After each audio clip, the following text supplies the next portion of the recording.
Hi, I'm Simon, and welcome to our channel, Another Way for Tech. Here we'll be asking the question, how do we make better technology? Specifically digging into the user experience design process and how that can support us to create better digital experiences. Using this, we'll be thinking about how can we make that tech more humane, and how can we make tech that's better for those using it while still being profitable for its founders. So with that said, today I wanted to dig into the question, how does a great UX process look from a strategic point of view?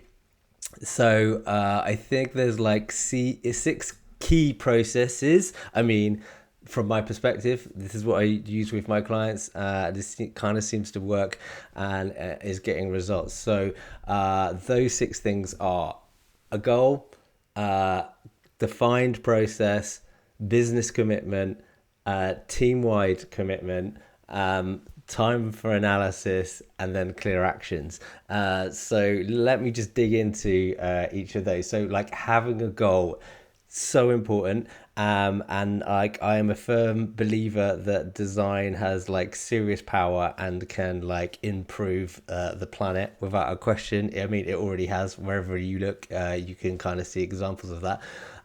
With that said, in terms of like doing a piece of design, have a goal which is gonna like impact the business and is something worth like aiming for. So I'm not talking about, oh, let's implement like this one feature, or this specific thing. Have something meaty that's gonna like impact your business, the company's bottom line, and like support you with a seat at the table when it comes to just strategic decision making for the business. So some examples of those goals are like, how do we like improve onboarding, increase that conversion rate? That's a big meaty one. That's going to be important for the business. How do we take our current app store ratings that are really low and improve them? How do we increase our churn rate, improve retention? These are kind of like big meaty questions that design can, great user experience design can move towards answering these and provide like solutions. So yeah, first meaty, objective goal, business focused, something that when you talk to your leaders in the business, or if you're having a conversation with someone like founding or running a business, they're going to be interested in what you're saying. And it also is great to have that goal because it'll hold you accountable for the work that you're doing. And then when you do this successfully, you'll be able to go, here's a great story, this is what we did, this is an approach that we take with the work that we do. So with that goal, the next is a clearly defined process. Oh gosh, user experience design is a absolute minefield of processes, different protocols, different approaches. It's like totally boggling. Where do you start? I mean, they're all useful. Those that I've tried are useful. I definitely haven't tried all of them, but I sort of stick with the things that work. So I sort of have a handful of techniques and some things that I've sort of evolved along the way, and I kind of tend to stick with those because they get results. They deliver quickly, and there's no questioning that they work. You know, every time you try and introduce something new, it's going to add time, slow the process down. So when I'm working with my clients, I want to be quick, get them results, and basically like deliver for the business. So clearly defined process that you can articulate to the business, and has some key milestones, and will keep you like accountable throughout the journey. Third bit, business commitment, so important. You like, if you're in a company and you're in the bottom runnings and you're trying to do things from the ground up, it's like near on impossible. You need commitment from the top, someone in the C-suite, ideally the CEO or a president of a company, and that is how things like happen, right? And whether you like it or not, most organizations or businesses are running top down, and if it's a objective coming from the CEO, therefore likely from the board, then everybody's going to kind of fall behind and in line with what you're asking and get on board and help you kind of deliver. It is a team job to do really great user experience design. You need like alignment across business functions, and the more support you have from the team and like understanding and input, the better the experience you design and the outcome of the work that you do is gonna be.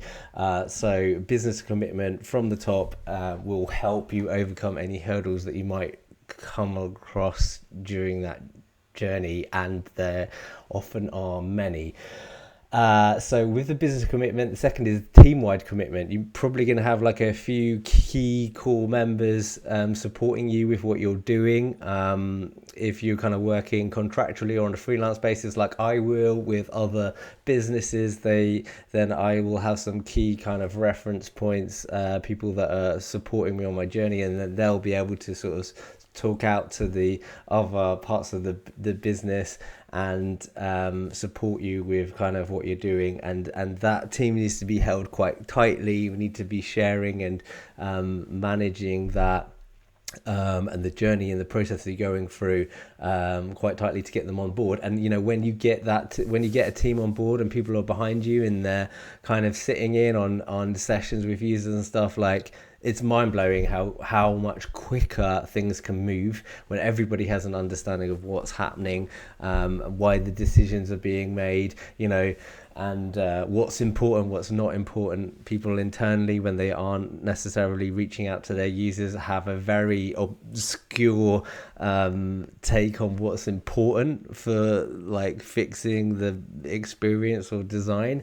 And the only way really to kind of bring people on board with why certain changes are important is to kind of take them on that journey with you.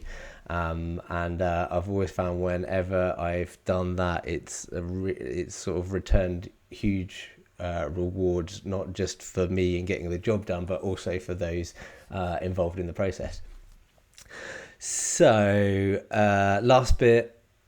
the second to the last bit is some time for analysis. I once was working with an international client, global user base, like B2B client serving some of the biggest businesses on the planet, and we did like research session interviews with clients in London and also in New York, and after that sort of like 6-week process, when I came back to London, my product owner at the time said, okay, so what changes do we need to make?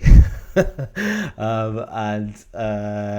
obviously didn't do a great job of explaining the full process at that point, but we needed time to analyze, like gathering all of the data that you've collected, which there can be a lot of, really can take some time, and it's a job in itself, and it is like so important to do.